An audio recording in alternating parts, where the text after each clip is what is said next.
How's it going, everybody? This is Kaz808 Hawaii, coming to you from a Wednesday afternoon in the lovely 808 state. Today, you may notice that I'm rocking a new blue mirrored shield. Reason being is because my dark shield was just getting a little too dark to ride at night, and it was just a pain in the butt to switch out to my clear one all the time. So I'm trying the new blue mirrored shield from Shoei.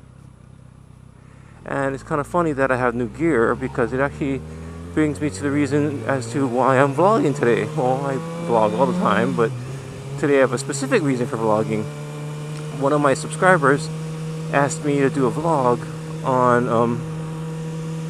on bikes and, well, actually, do take a step back even before I get to the bike part. Basically, he's good. He's a new rider.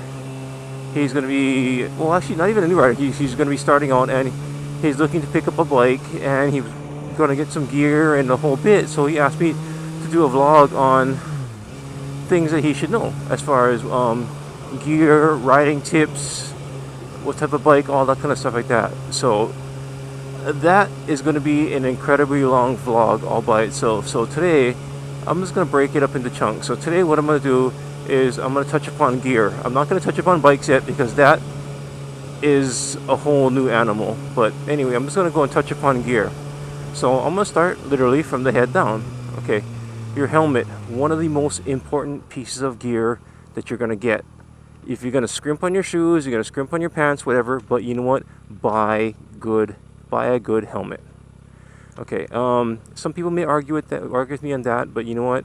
I used to work for a bike shop, and just seeing guys crash on bikes and seeing what helmets could do was more than enough. As a motorcycle, it's 10 times as worse. So my suggestion to you, when it comes to a helmet, get the best helmet that you can afford. I'm not saying that you've got to buy an $800 Shoei with all the bells and whistles, race carbon, all that kind of. Get the best helmet that you can afford. Get a helmet, if at all possible, that is DOT and Snell approved. I recently found something interesting out that DOT, the Department of Transportation sticker on it, doesn't necessarily mean that it was tested by the DOT. That just means that the manufacturer of the helmet believes that it'll pass the DOT standards, and that there are actually helmets out there that were actually pulled off of the market because they didn't actually meet the DOT standards. So they have to immediately pull them off of the shelves. Okay, when it comes to Snell is a little bit different. That one actually has a higher rating of safety and so on. Some people say that the ones that Icon goes through, the world standard, is just as good as Snell, but for me, I have a DOT and Snell approved helmet. Okay, when you're picking up a helmet, do yourself a favor. If you end up buying a used bike and so on, sometimes you might end up getting a used helmet with it. Buy a brand new helmet. Because you don't know what happened to that helmet and so on. Buy a brand new helmet. Go to a reputable shop. Try a bunch of them on. Make sure that they fit you well. Because if it doesn't fit you well, if it's too loose, it's not going to do you any good. So what you're going to need to do is get a helmet that fits you well. And spend the money on a good one. Reason why I say is usually the better ones, the fit is going to be better. You're going to have better protection. Also, something that a lot of people don't realize when they're sitting there is airflow. Airflow is kind of a double-edged sword. I'm going to get into that in a second, but you're going to want something that has a lot of good venting, and it's going to breathe well. The internet is a great place to go in and check out reviews. I'm going to go to my favorite site, Revzilla. Just read the reviews, what people have to say about it. Reason why I say airflow is a double-edged sword. You can have a helmet that has super awesome airflow, meaning that it just blows through. It's super cool, and it's you feel like you're not even wearing a helmet. Problem is, a lot of airflow sometimes can equal a lot of wind noise. So, sometimes, like if you're riding at speed, sometimes the wind noise gets really loud. Some guys wear earplugs. Or if you're a motovlogger, a lot of wind noise equals really bad audio. So that's something to keep in mind. But with a lot of the better helmets, you're going to have ability to adjust the venting and flowing of that. So, okay, that's as far as what did I talk about? Okay, the fit, venting, your shields. Okay, your shield, I don't know where you're riding and what time of day and so on that you're going to be riding, My suggestion is, okay, most helmets will come with a clear helmet. So, clear helmet, that'd be an awesome one. Come with a clear face shield.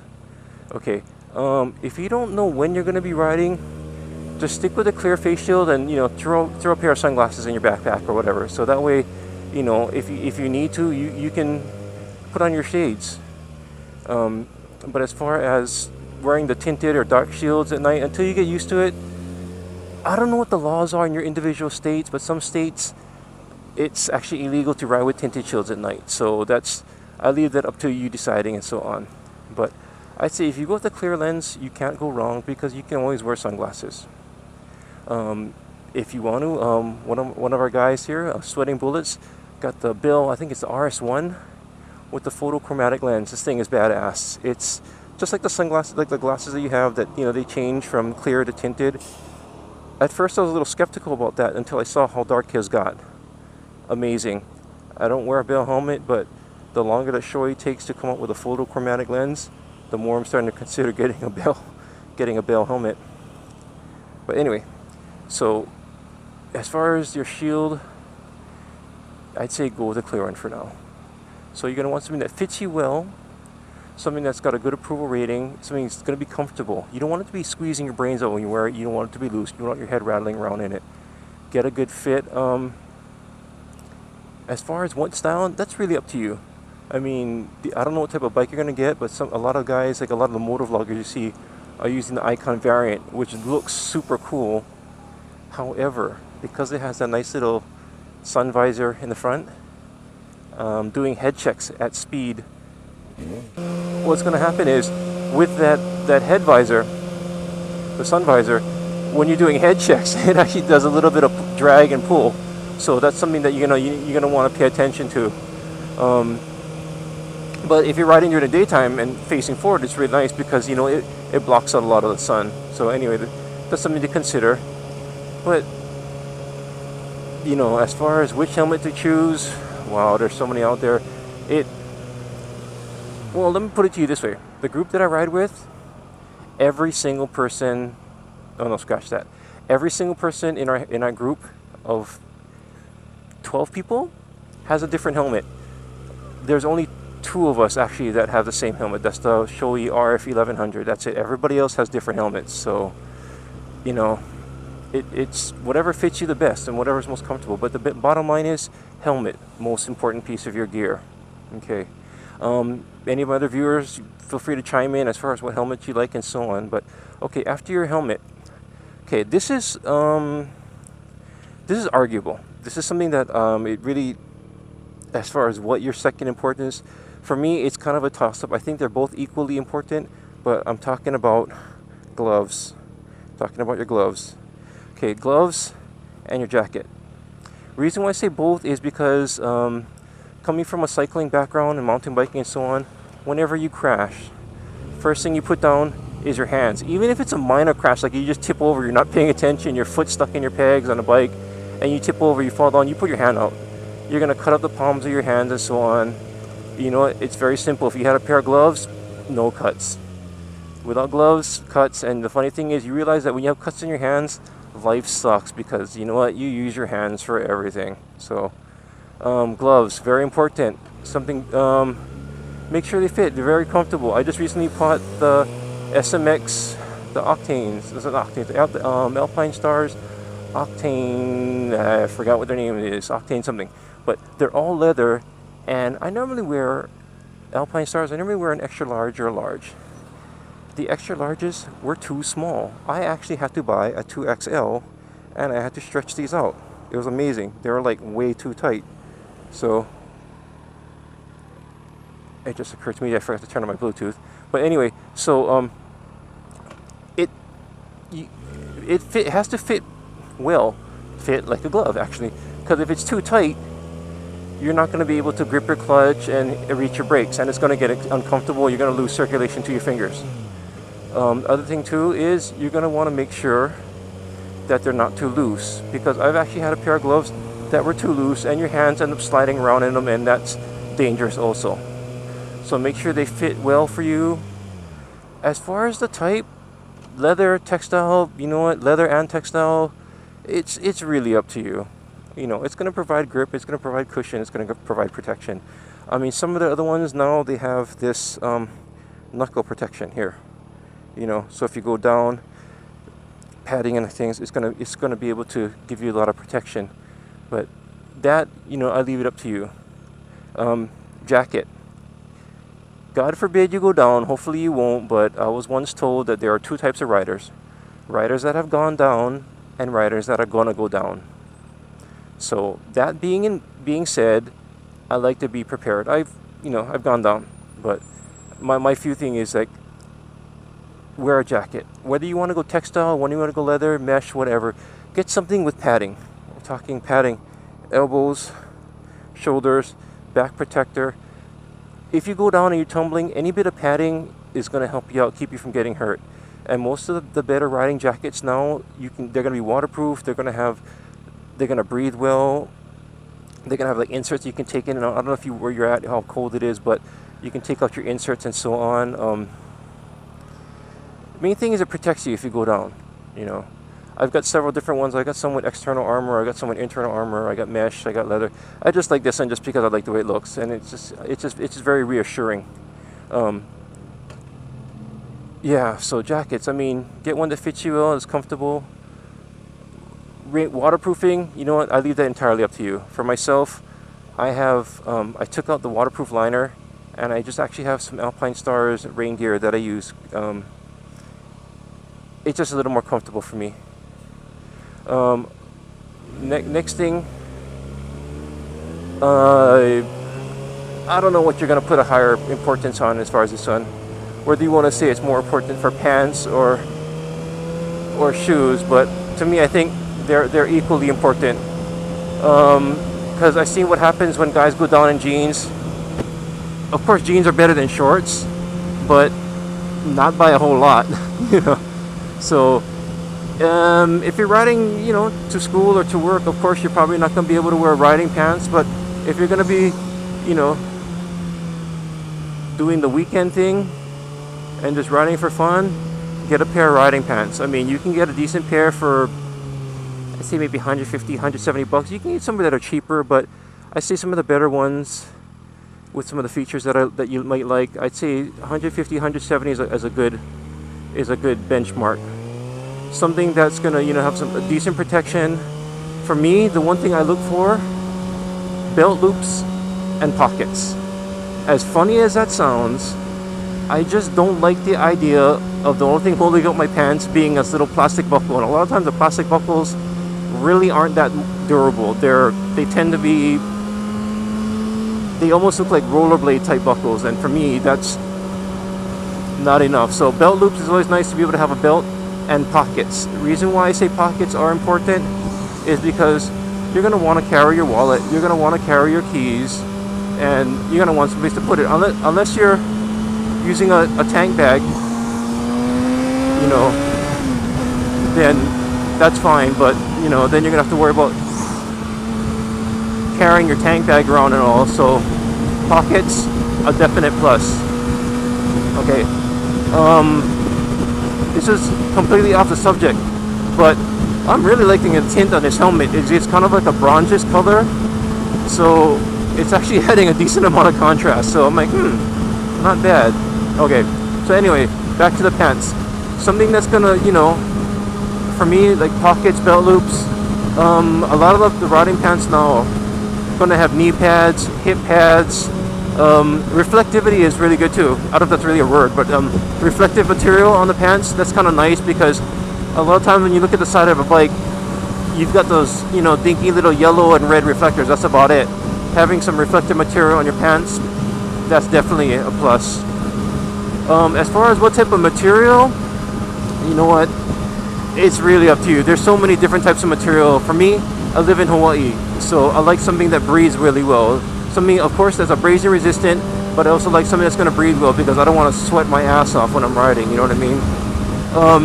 As far as how much it zips down, that's another thing. Some guys don't like pants that zip all the way up because they think that if you crash, the zipper's gonna break, and, you know, it's gonna not be protective all that much. You know what? That's another one. That's entirely up to you. Mine's actually happened. I have these Scorpion Deuces These ones zip all the way up to the top. It makes it really easy to get on and off when you're wearing shoes. And here's a little tip that I learned from a buddy. If you're trying to put on your rain pants or your pants while you actually have your shoes on, get a plastic bag. Put your feet in a plastic bag, and you can slip your shoes right through your pants. The plastic bag just makes it slip, makes it real easy.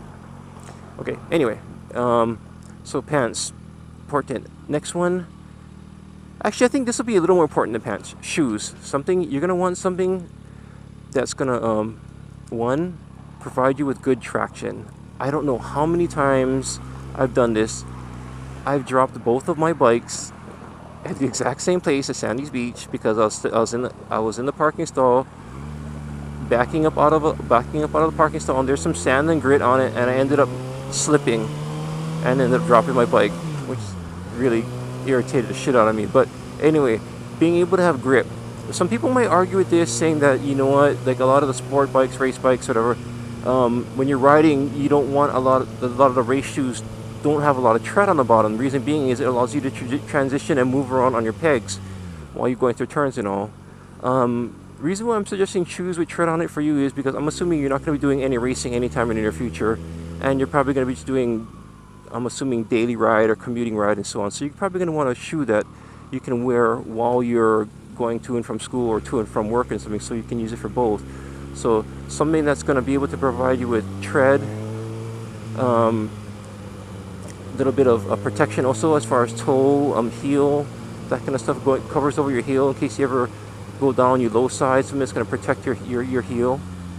You know, that's always going to be something that's going to be a plus. But for myself, I'm wearing the Alpine Stars. I think it's the SMX ones. God, I can never remember the name. I should just write it down and tape it to my gas tank.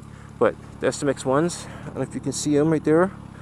They've got a decent amount of traction. They've got the pad for shift lever. There's also a little skid plate on the outside, which mine has white Toyota Corolla paint on it. I'm not going to get into that, but anyway, yeah, it somehow manages to have white Toyota Corolla paint on it. I don't own a white Toyota Corolla, but I'll let you put two and two together. But anyway, you're gonna want something with grip. As far as it having an actual subtle heel, the SMXs have an actual subtle heel, and I like it because when I slide forward on my peg, it stops right up against the heel. So that's kind of a nice thing. It doesn't just keep sliding forward; it just stops and kind of catches the heel. That's kind of a neat thing. Something that's comfortable, whether you need to be waterproof or not. I mean, that's leave that up to you. But something with good tread. So let me see. What did I touch upon as far as gear? So helmet. Let me recap here. I don't want this vlog to be too long. But so helmet, get a good helmet. If there's one thing you're gonna get a good helmet. Probably clear shield at first until you decide what type of riding you're gonna be doing. If you want to get a, wear sunglasses is always good. It just a clear lens is probably the most versatile because you can always wear sunglasses underneath it. Jacket. Get a good jacket, good protection, preferably something with CE rated armor. Protect your shoulders, elbows, back, that kind of stuff. Icon, Scorpion, the Speed and Strength, they make a lot of great jackets for a decent price point. Gloves, something that's comfortable, not too tight, not too loose. Leather, textile, entirely up to you. Riding pants, if you want to ride with jeans, so be it, but I've seen enough people do slow speed tumbles that it just tears right through those jeans. But if you're gonna get riding pants, get stuff I recommend with belt loops and pockets. Let's see, most of them are gonna have padding too. That's gonna be very helpful. Shoes, something with good traction, good ankle protection, good heel protection. Depending on the type of bike you're riding, also for me, personally myself, I don't like them too thick because I like being able to feel my shift lever. I mean, that's really up to you. For me, I prefer being able to feel it. I know some guys that they'll wear steel toe boots, which is awesome protection. But I mean, for me, I just don't like it. But that's entirely up to you. The most I'll go is like my hiking shoes. For now, that's pretty much protective equipment I can think of. That's literally head to toe: helmet, jacket, gloves, pants, shoes. I will probably do part 2 of this later, but for now, that's all I got for me now. Hopefully I answered enough of your gear type questions. Everybody else, please feel free to leave any comments and add in anything else that you might want to add in. Wow, that was kind of a quick break. Anyway, that you want to add in. But besides that, that's Kaz808 Hawaii. Thank you very much. You guys have a good one. Keep the rubber side down. Aloha.